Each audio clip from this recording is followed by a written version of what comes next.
سورہ یوسف کے حسین ہونے کی بہت سی وجوہات ہوں گی، ڈھونڈتا رہتا ہوں، کبھی ملی نہیں۔ کسی مفسر نے خاص طور پہ اس کو اجاگر بھی نہیں کیا، تو مجھے اس میں یہ ایک بات نظر آتی ہے کہ سارے قرآن کو 2 لفظوں میں بیان کر کے اس کا نتیجہ بیان کر دیا، اور پیچھے پوری کہانی لائے، اور اس کہانی کے ساتھ پھر ان 2 لفظوں کو جوڑ کے ایسے ٹھا کر کے اعلان کیا کہ جب یوسف علیہ السلام کے بھائیوں نے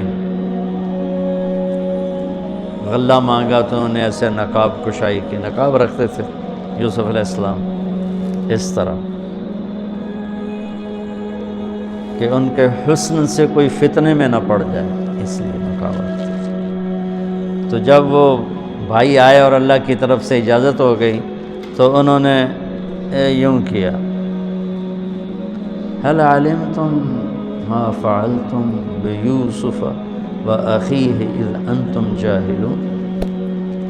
آپ کو تو یاد نہیں ہوگا چونکہ آپ نے جان بوجھ کے تو کیا نہیں تھا۔ سبحان اللہ، کیا کمال اخلاق ہیں۔ آپ سب سورہ یوسف پڑھتے ہو، ماشاءاللہ تم ویسے بھی تلاوت کرو تمہیں سمجھ میں آتی ہے کہ عربی تمہاری بہت اعلیٰ ہے۔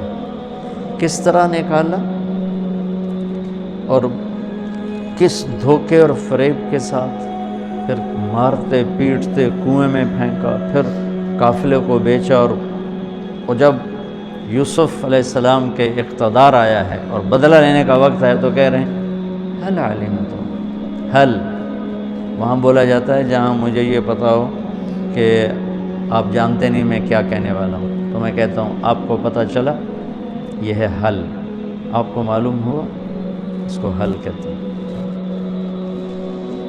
حل علمتم، آپ کو پتہ نہیں چلا، آپ کو پتہ نہیں تھا، کچھ چھوٹی موٹی بھول ہو گئی آپ کی یوسف۔ فعلا عربی کی تعبیر کا سب سے کمزور لفظ ہے، فعلا سب سے کمزور لفظ، تو فعلتم، تعدیتم، ظلمتم، کتنا کچھ آ سکتا تھا، جہلتم،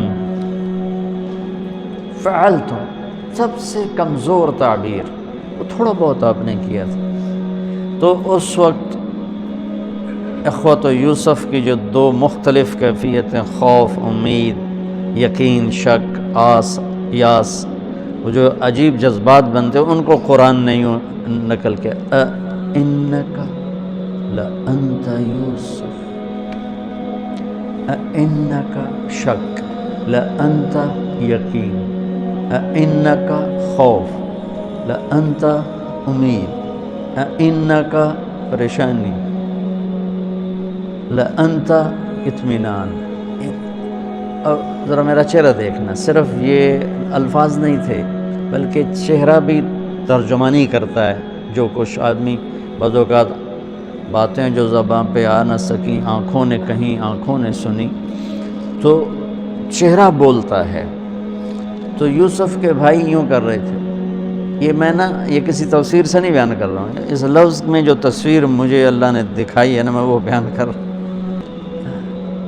اِنَّکَ لَأَنْتَ یوسف، لہجہ سنو، لہجہ، اِنَّکَ لَأَنْتَ یوسف، سبحان اللہ۔ اس میں ساری چیزیں 2 متضاد، خوف، امید، شک، یقین، ڈر، امن، اندیشہ، اطمینان، کہ بھائی ہے مہربانی کرے گا، پر ہم نے زیادتی کی ہے بدلہ لے گا، بھائی ہے معاف کرے گا، بادشاہ بن چکا ہے ہمیں تباہ کر دے گا، یہ ان سارے کیفیات کا اِنَّکَ شک، خوف، لَأَنْتَ یوسف، اس کے ساتھ ان کا چہرہ تبدیل ہوا ہے۔ قال انا یوسف وہذا اخی قد من اللہ علینا انہ من یتق ویصبر فإن اللہ لا یضیع اجر المحسنین۔ جو تقوی اور صبر اختیار کرتا ہے اللہ اسے کبھی ضائع نہیں کرتا۔ یہ بات پتہ نہیں میں سمجھا سکوں کہ نہیں۔ اس انداز میں صبر اور تقوی کو لائے کہ پوری طاقت کے ساتھ آ کے دھماکہ کیا۔ سورہ یوسف کے حسن میں ایک یہ بھی خوبصورت حسن ہے کہ سارے قرآن کو نچوڑ کے یوں پیش کیا۔